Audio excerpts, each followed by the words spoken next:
second contestant, Toastmaster Lavanya Lakshmi.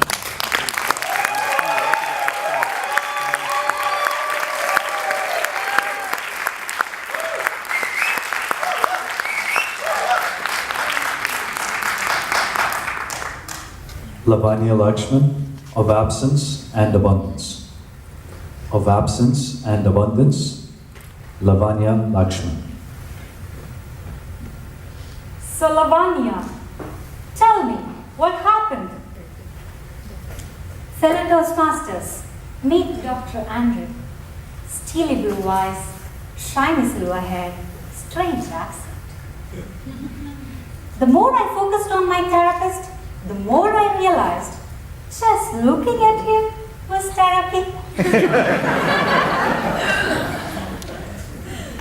Doctor, I'm stuck in a rut.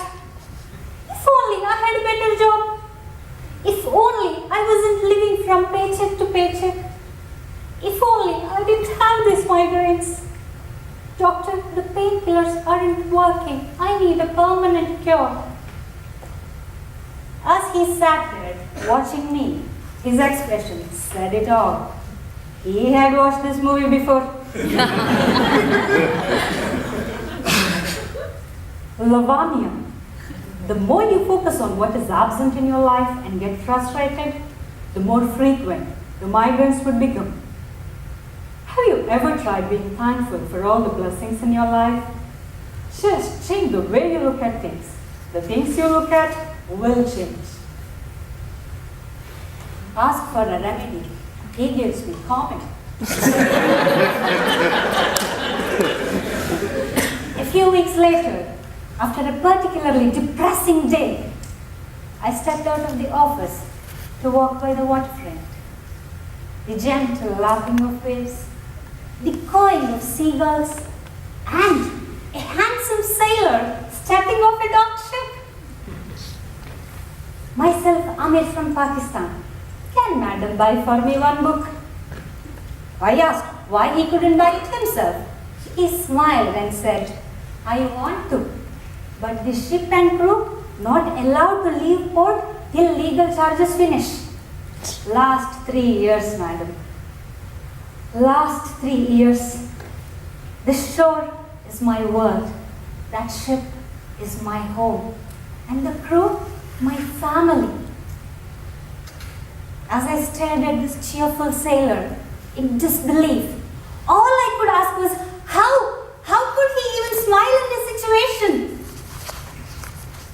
He proudly said, Madam, first 2 years Amir always complaining. Why I joined this ship? If only we have more freedom. If only someone help us. Then I understand. More I think problem, more unhappy I become. Then I understood. I think I start cooking. I learn painting. I also start reading. Now Amir reads, Lord, madam, my life not easy. But I am giving thanks for my health, my friends on ship. And madam, I get salary doing no work. One day, madam, surely we will go home. I promised to buy him the book. As I walked back to work, I wondered. Amir's whole world was barely 100 square meters. Yet he had 100 reasons to be grateful. And me? I had a job, car, family. I had bigger world. Most importantly, I had freedom. Was my life really in a rut? Be it Amir, the stranded sailor, or Andrew, the sexy shrink. The place and people were different. Yet, the proposition and message were loud and clear. Pay attention to all the good things you already have and be grateful. So I did. The more I focused on what I had, I did find everything was in abundance. Today, I no longer feel the constant compulsion to complain. I'm a lot less stressed. I love my job. Between paychecks, I live my life. And when absence seems overwhelming, I just step out and stare at the sea, the seagulls, and the ship. That silent reminder that my life is indeed full of blessings. And my migrants? Well, they had migrated to parts unknown. What painkillers couldn't do, my gratitude was doing. So what had changed? Was it my circumstances or my perspective? A tiny shift. I was looking at everything familiar in a completely new light. Fellow Toastmasters, are we caught up in this vicious circle of if onlys? If only I had more money. If only my circumstances were different.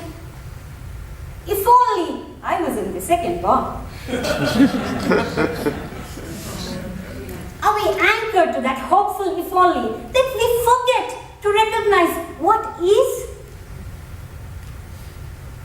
And when that if only happens, do we pause and be grateful? Or do we just move on to the next thing we want? Our gratitude can turn what we have into more than enough. If only we focus on what we already have. And we can start right now, because no matter what's going on in our lives, even for a stranded sailor, there is always something to be grateful for.